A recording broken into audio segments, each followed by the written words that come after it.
the design strength. So this is a theory, not much that much important, but for your understanding, I am explaining this one. So in the design strength, we know when we people are designing any type of the construction or any type of the structure, there will be some uncertainties are there. So those uncertainties are the unfavorable deviation of the material strength. The first one is unfavorable deviation of material strength.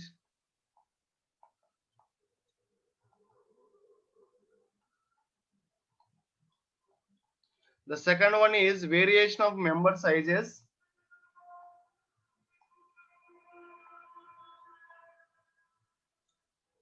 The third one is reduction in member strength.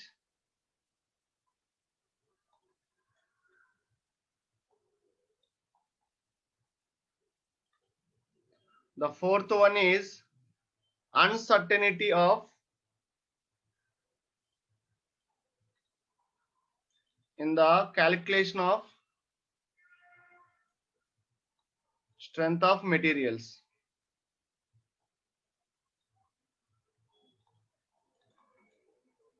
So that's why we always prefer the partial safety factor, that is gamma m equal to SU by SD. So then SD equal to gamma m by SU.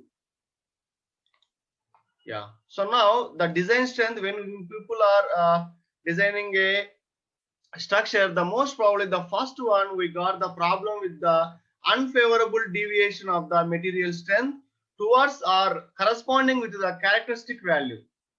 1 second, someone. Your voice is not audible. Okay. Now is it okay? My voice is audible? Please respond, anyone? Now is it okay? Yes, sir. Your voice is audible. Okay, thank you so much. So now we're coming to the design strengths. When you people are designing a member, so first of all, you have to take care of the unfavorable deviation of the material strength corresponding to the characteristic value. Same time, when you people see, we will design perfectly, but thing is that there will be a variation of member sizes. Sometimes whatever we design, maybe I will design like 250 by 500, like our ISMB 500 channel, but there will be a size maybe matters, so the sizes will be changed. Okay, the next one is the reduction in the member strength. Sometimes what happens, if I give the ISMB 500 section to construct the member or construct the steel structure, but the thing is that there will be a reduction in member strength, so it's maybe causes of the design strength reduction. So sometimes uncertainty in the calculation of strength of materials. Okay, these are the 4 points or major important role. It will act as a major important role while designing a structure. That's why we always apply the factor of safety. That is gamma m is the factor of safety in the steel structures. We denoted with the gamma m. SU is the ultimate strength and SG is the design strength. This is the ultimate, and also this one is the design strength. So then SD equal to gamma m by SU. Okay, gamma m equal to SU by SD. Then SD equal to gamma m SU by gamma m. This is a factor of safety, how we will take in and design strength. Now, if you people observe IS 800 2007 code book, it's the most important one. Today only I will share this one to you. Please take printout of this one by this weekend. Okay. Today definitely I will share this one. And if I didn't share, please remind me the CR who is a CR. Okay. I think Sudhir, please remind me. Okay. So from the IS 800 2007 code book, there is a table 5, especially for the partial safety factors. I will share that one. Please wait for 1 second.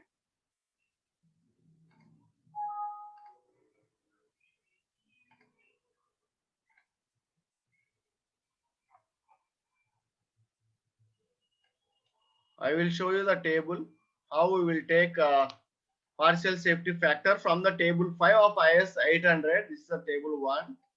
No need.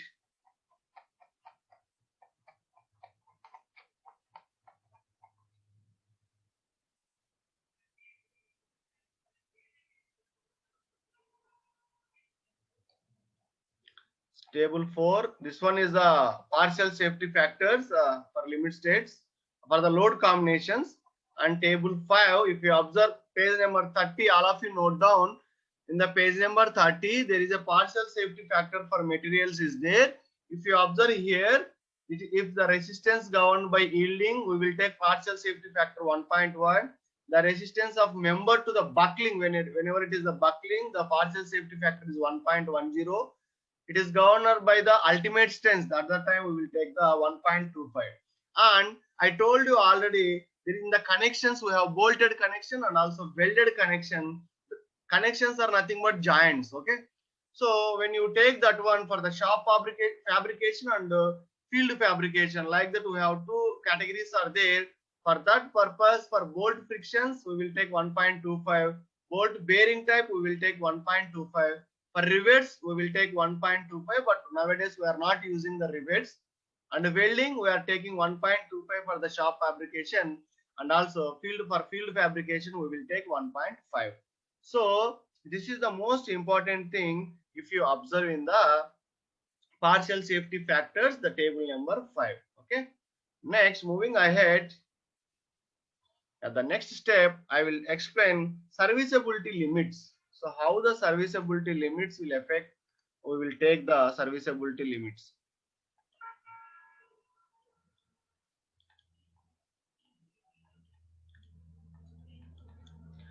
So when you are designing the serviceability limit, we have to observe or we have to perform apart from the deflection requirement, whatever we are taking the deflection requirement, we have to know the serviceability also.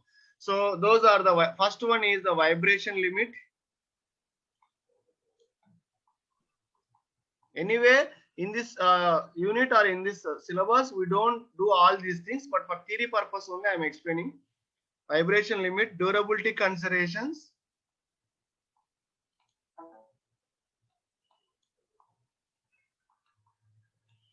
Next, fire resistance.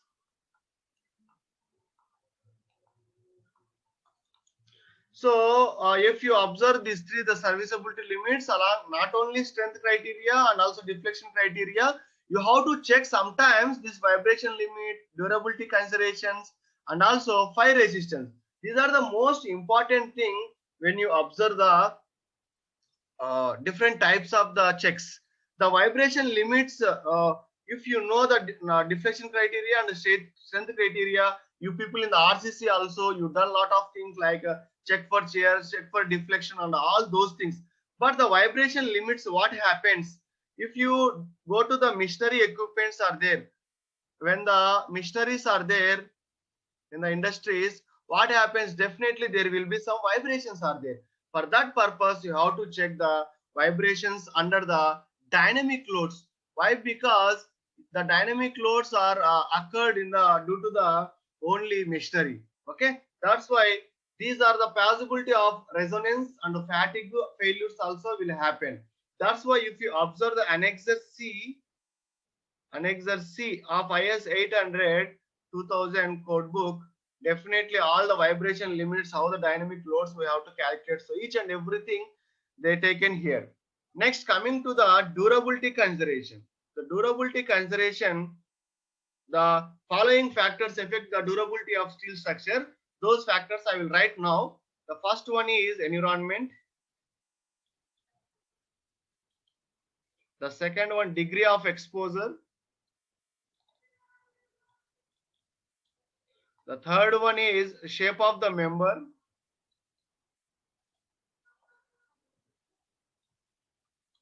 And the structural detail.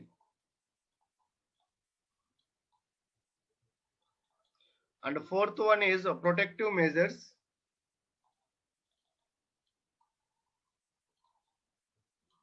And the fifth one is ease of maintenance.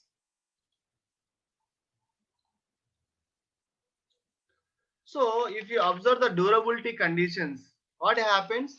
Definitely the durability conditions we have to the effect is environment, what is the degree of exposure and the shape of the member, how the shape is there, and also the structural detail, how we are going to design the structural detail, and also some protective measures also we have to take, and there is a ease of maintenance also, there will be a consideration for the durability. So when the span of the lifespan or span time, that means we call it as a lifetime durability. So when the durability, the effects are, these are the effects will act on the durability. When there is a problem, definitely we didn't get the good durability.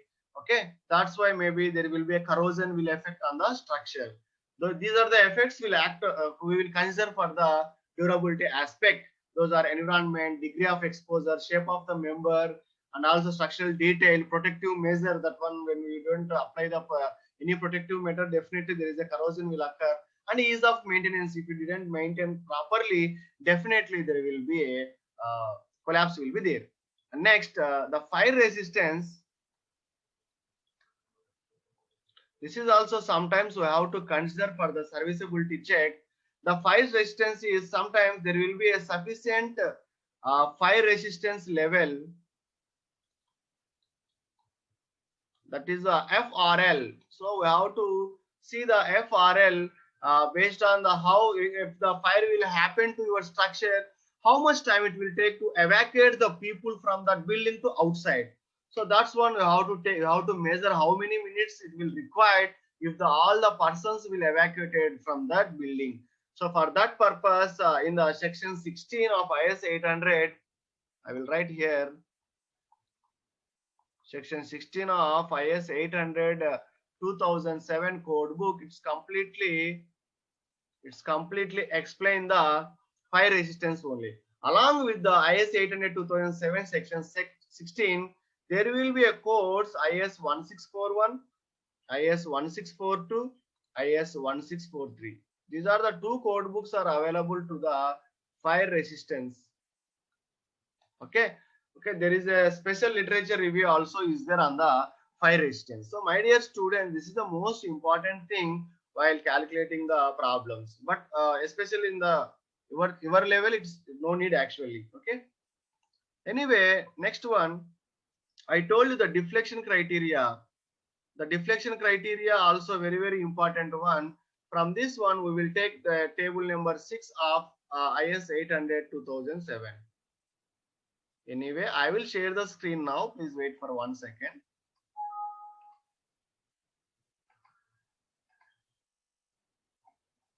Yeah. So these are the deflection limits. Yeah. So is it visible? Anyone please confirm?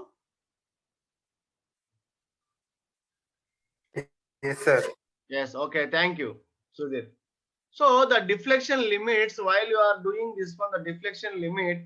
So if you see, if you take the industrial building, so the page name, my dear students, the page number is in 31.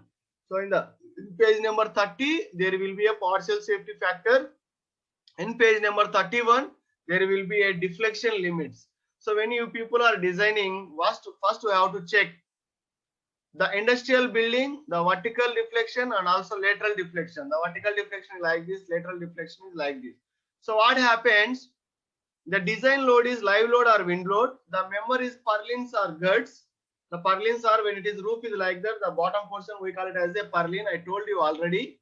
So the supporting is elastic cladding or brittle cladding, whatever it may be. The deflection criteria, the maximum deflection is span by 150 or span by 180.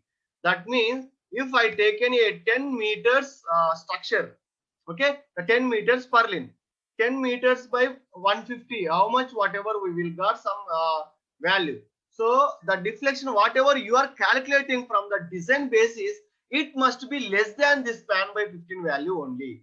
Otherwise, it doesn't satisfy the deflection criteria. Okay, whether it is under the supporting case, you take whether it is a elastic cladding or brittle cladding, whatever it may be, you must, your deflection is how to design within the span by 150 or span by 180. then only we will get the good deflection. Same like that, the live load, the condition, and next simple span, that is the elastic cladding or brittle cladding, that is the span by 240, span by 300. This is one more criteria. Next, the condition, the design load is live load, but if I take a cantilever span, that means one side is fixed, another side is free end. So if you take like that type of structure, definitely the maximum deflection you have to take span by 150 and also span by 120. These are the two cases are available. Next, live load or wind load, when it is a rafter supporting, we have to take span by 150 and span by 240. And when there is a crane load, you know already the crane, the machinery equipment are there in the industrial structure. When definitely there is a crane, then the gantry gutter is there. In the previous class, I shown you what is the gantry gutter. Anyway, again we have a gantry gutter is there. I think in 4th or 5th unit. Definitely we will explain in detail in that one. So when you people are doing this one, the crane load, when it is a manual operation, definitely the deflection criteria is under span by 500. If you observe here, the span by 500. And next, the crane load, when it is an electrical operation up to 50 tons, we have to take the span by 750. And next, crane load, the electric operation over 50 tons, it must be span by 1000. So that's why these are the three deflection criteria are there, especially if you take the crane load under the manual operation, electrical operation up to 50 tons and over 50 tons. This is the most important thing. If you do design after your graduation, if you join in any special steel structures, I think in Hyderabad there is a Kirby is there. Okay, even you can check in the website also. They are famous for the steel structure, and there is another company Phoenix is there. In that also you will check in that one. And next, Pep Pennar is there. That is also important. Very a reputed company, Peps Pennar, and you can check that one also. These are the Kirby, Peps Pennar, Phoenix. These are the most reputed companies in Hyderabad. You can check in website also what is the requirement, how you have to expose, and how you have to know or you have to learn the softwares regarding the steel structures. Anyway, I will explain you if you have doubts also. Okay, next, when it is a lateral loads, when there is a no crane, what happens? The member is a column. When you are taking the column, the deflection is height by 150. So it is for the elastic cladding. And even if you take for the masonry or brittle cladding, the height by 240, for crane it is span by 400. My dear students, when it is saying height, 1 second. Yeah, that's what I am saying, Sumera. The crane load means that's why whenever we are taking in machinery equipments in the industries, there are some cranes are there. That means it will be the load from one place to another place. That crane maybe it is settled in the roof, under the roof shed only. You have to consider that load also. That's what we call it as a crane load. Anyway, this crane load purely I will explain in the when we are deciding the gantry gutter. Okay, at that time I will show you what is crane load and how it will operate and all those things. Okay, just for better understanding, now I am simply showing for which load, which deflection criteria. That's what I am saying here. Okay. Yeah, when there is no cranes, the deflection criteria is height by 150. Well, even along with the crane and the wind, what is gantry gutter means? Okay, I will show you. I will write. I think maybe you will confuse. Yeah. For suppose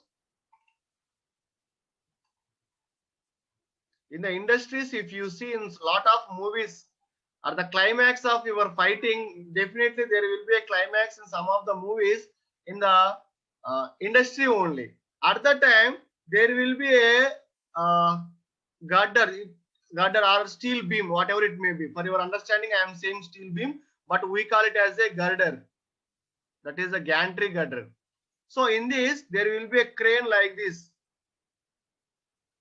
The load is moving from here to here like this.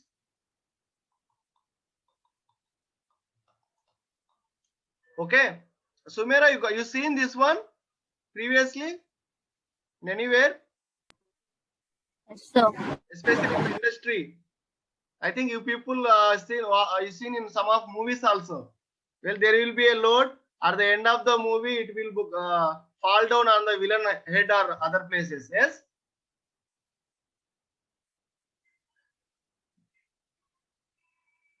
So please confirm, Sumera. You seen this one? Yeah. Yes. Okay. Thank you so much. Yeah. Actually, why I am not explaining clear this one means again we have special topic is there for the gantry girder. Once we will enter into the unit 4, I will explain clearly how we will take this crane load and what is the gantry girder. This is the girder and it will move from one place to another place for carrying the loads in the industry. Okay, definitely I will explain thoroughly in that unit. Okay. Yeah. So coming to deflection, these are all deflections, whatever you people are observing here. That is a crane plus wind load. If it is gantry girder like that, whatever I drawn previously, we will take up to 10 mm. And when the crane plus wind, the height by 200, the deflection criteria. Live load, the span by 300 or span by 360. For live load, when it is a cantilever, other buildings, it's not industrial building. Other buildings when it is constructed with the steel, that is spanned by 180. For lateral loads for buildings, height by 300 and height by 500. My dear students, if you observe height by 500, that's what you people learn in the RCC structure for deflection criteria. Maybe in our syllabus we don't have the deflection criteria, I think so. That's why we didn't do the deflection criteria. But in your final project, if you do analysis and design of any multi-story building, you must calculate the manual calculation whether the deflection is under the height by 500. Once if you calculate, for suppose I will tell you how the deflection will happen. Okay, for suppose height by 500, this is your deflection criteria. For suppose, okay, your building is like this.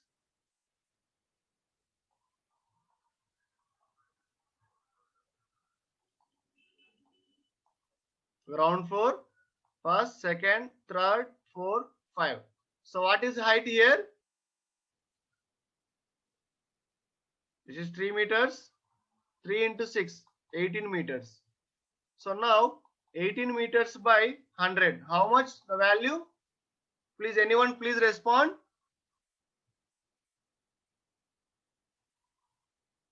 Eighteen by 100.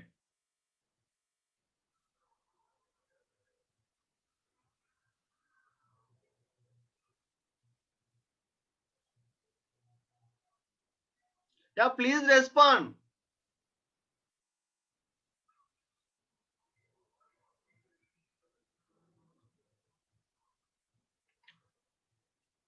Yeah, 0.18 meters. So in the mm, how much?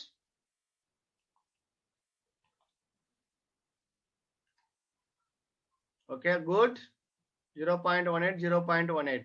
So that means your deflection of your building, it is 0.18 meters. Okay. So like that, we have to calculate the deflection. That's why your building deflection, it must be under this value only. Like that, we have, for suppose there is a span, maybe up to like this. It is 20 meters. The deflection criteria for this beam, okay, as per the steel beam, what they are saying, span by 150. So what happens? You have to calculate 20 by 150 or span by 100. So like this, 0.2 meters. So the deflection criteria, it must be less than this one. So like this, the deflection, for suppose it is a building, when the wind load acting on the structure, definitely there will be a deflection like this. If you know already the simple harmonic motion in the physics, it is like this, the deflection criteria. Anyway, I will write clearly. In a simple harmonic motion, you people learn in the school days and even in the first year also.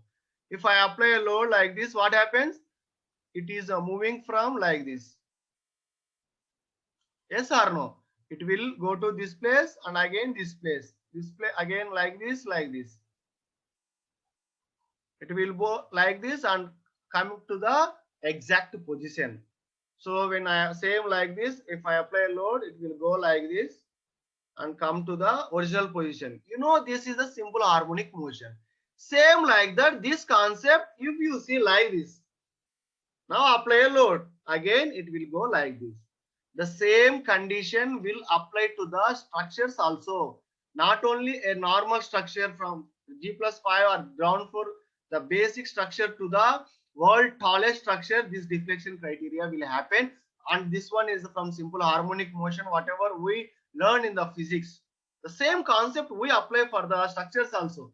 That's why, my dear students, what I am saying, you have to know how the behavior, how it will behave, especially the structure, how it will behave, how think like a human being. For suppose I am here, if I apply a load on this, how my head will do like this. Same like this, if you apply a load on the structure, it will deflect. When the deflection criteria, we have some values, they like span by 500, span by 200, span by 150, like that. When it is more than that, definitely when the deflection is more, it will sway like this, and definitely there will be a collapse, or it will be go down, fallen down. That's why we have a deflection criteria is there. Okay. Why I am explaining this much means you are in 3-2 stage now. So within a 1 year, we will go to the jobs. No one will explain this clear understanding. Okay. Next, coming to the stability check. What happens? We know already the stability check. We are doing a lot of stability checks and all things. But how, if there is a structure like this, when there is a overturning movements are acting on the structure, what happens? Overturning or sliding or uplift. So under the factor loads, what happens? You have to check the stability check also. The instability due to the overturning or sliding or uplift loads. Under these factor loads, you have to check along with the check for shear, check for deflection, and serviceability checks, deflection checks, and all those things. There will be an instability of disturbance forces should be taken care into the along with the design loads. Okay, that's why we have to check the stability checks also. And the structure should be adequately stiff against sway and also fatigue. Sway and fatigue also. Okay. That's why this is the most important thing. Whatever still now we discuss, this is completely theory. Yeah.